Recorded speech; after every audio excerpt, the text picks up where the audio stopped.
Welcome back to Saravana family అండి. నమస్తే అండి. ఈరోజైతే మీ ముందుకైతే క్యారెట్తో ఆవకాయ అండి. క్యారెట్ ఆవకాయ సూపర్గా ఉంటుంది. మొక్క కూడాను గట్టిగా ఉంటుందండి. మనం క్యారెట్ తీసుకున్నప్పుడే మనం మంచిది అంటే మనకు అలా తీసుకొస్తారు కదండి, రైతు బజార్ నుండి తీసుకొచ్చారు మా ఆయన గారు. వెంటనే క్యారెట్ ఆవకాయ కలిపియాలనుకొని ఫిక్స్ అయిపోయి నేను కలిపేస్తున్నానండి. క్యారెట్ అయితే చూసారు కదండి, మనకి అది కప్పు క్యారెట్ అండి.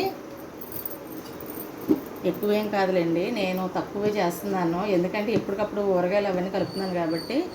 ఒక 2 స్పూన్లు మనకి పచ్చికారం అనమాట, పొడి కారం అంటారు కదా, పొడి కారం.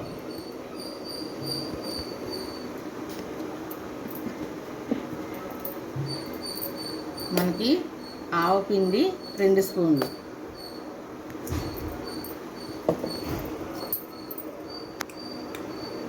మెంతిపిండి 1 స్పూను, అలాగే మనకి సైంధవ లవణం ఒక 2 స్పూన్లు అండి వేసుకోవాలి. మరి కదా ఇవన్నీ బాగాను వీటికి పట్టించాలన్నమాట. మొక్కకి ఇలా పట్టిస్తే బాగుంటుంది. దీంట్లోనే మనకి వెల్లుల్లి కూడాను ఇంకా ఎక్స్ట్రా కూడా వేసుకోవచ్చు. చక్కగా చూసారు కదండి, ఇలా ఉంది కదా, ఇలా చూసారు కదండి మొక్కలన్నీ ఇలా ఉంది కదా. అప్పుడు మనకి కొంచెం ఇదిగోనండి వేరుశనగ నూనె. ఇప్పుడు మనకి పచ్చళ్ళలోని నిజంగాను పల్లీల నూనె వేసుకుంటే చాలా రుచిగా ఉంటుందండి. ఇలా కలుపుకున్న తర్వాత మనకి ఆయిల్ ఎంత కావాలంటే అంత వేసుకోవచ్చు. కానీ అలాగే నేను ఎక్కువైతే వేయనండి, నేను తక్కువే వేస్తాను ఆయిల్. ఎందుకంటే ఎప్పటికప్పుడు కలుపుతాను కాబట్టి నాకు తొందరగా పచ్చళ్ళు అయిపోతుంది అనమాట. మా పిల్లలైనా మా ఆయనగారైనా చాలా ఎక్కువగా ఇష్టపడి తింటారనమాట. పల్లీల నూనె వేయడం వల్ల రుచికి రుచి అన్నిటికీనండి. చక్కగా ఇలా కలుపుకున్నాం కదండి. ఊరవెచ్చని నూనె వేసిన తర్వాత మనకి నిమ్మరసం అనమాట. ఒక పెద్ద నిమ్మకాయలు సైజులో ఉన్న పెద్ద సైజులో ఉన్నటువంటి నిమ్మకాయలు 2 నిమ్మకాయలు నిమ్మరసం, చక్క పిక్కలు లేకుండాను తీసుకొని వేసుకోవాలి. నిమ్మరసం కూడా చూసారు కదా. అసలు మొక్క అయితే మరి మామూలుగా ఉండదండి, గట్టిగాను తింటున్న కొద్ది కరకరలాడుతున్నట్లుగాను చాలా బాగా తగులుతుంది. నేను ఎక్కువగా చేసుకుంటాను కాబట్టి నాకు తెలుస్తుంటుంది.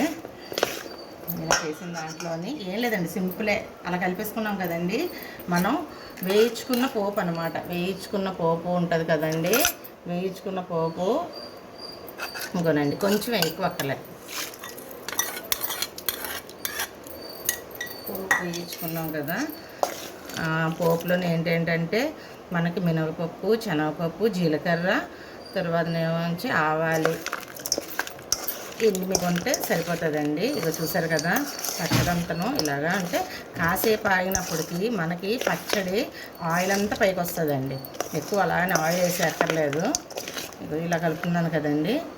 కలుపుతున్నప్పుడు మనం చక్కగాను మంచిగాను ఏ డబ్బా అయినా మనం తోముకొని చేసి చక్కగా ఎండలో ఎండబెట్టిన తర్వాత నూనెతో చుట్టూ తిప్పి అప్పుడు పచ్చడి దాంట్లో వేస్తే చాలా బాగుంటుందండి. చాలామంది ఏంటంటే అలా డైరెక్ట్ వేసేస్తుంటారు అనమాట, ఆయిల్తో తిప్పకుండా. అలా ఎప్పుడు వేయకూడదు. అలా వేయడం వల్ల ఏటవుతుందంటే కొన్ని బూజు పట్టే అవకాశం ఉంటుంది. అలా కాకుండా డబ్బా తెచ్చుకుంటాం కదండి, దాంట్లో కొంచెం నూనె 1 స్పూన్ నూనెలో వేసి మొత్తం చుట్టూ తిప్పాలన్నమాట. తిప్పడం వల్ల ఏటవుతుందంటే ఆ నూనె అంతాను చుట్టూ అంటుకొని ఉంటుంది అనమాట. ఇగోనండి క్యారెట్ అదైతే ఇలా ఉంది కదా. మొన్న చేశాను కదండి నేను, మొన్న చేసినటువంటి పచ్చిమిర్చి ఆవకాయ పచ్చడి చూసారా, నూనె ఎలా తేలిందో, ఎంత కొద్ది నూనె వేస్తే ఎంత తేలింది చూసారా నూనె. ఆయిల్ మీరు ఆ రోజు ఆయిల్ తక్కువ కనిపించింది కదా, చూసారా ఆయిల్ ఊరుతున్న కొద్దీ పైకి వస్తుంది అనమాట. ఇగోనండి ఆ రోజుది పచ్చిమిర్చి, మనకి పచ్చి మామిడికాయ ఊరగాయ అయితే చాలా బాగుంది. ప్రతి ఒక్కరు ట్రై చేయండి. తక్కువ ఇంగ్రీడియంట్స్లోనే ఇంట్లోనే చెప్పేస్తున్నాం కాబట్టి చాలా చక్కగాను మీరు నీట్గా తక్కువ పెట్టుకొని చేసుకోవచ్చండి. పిల్లలకి కదా మనం ఎక్కువ వేసి చేసుకోవాలి అనుకుని ఏం కాకుండాను తక్కువ చేసుకుంటే కూడా బాగుంటుంది.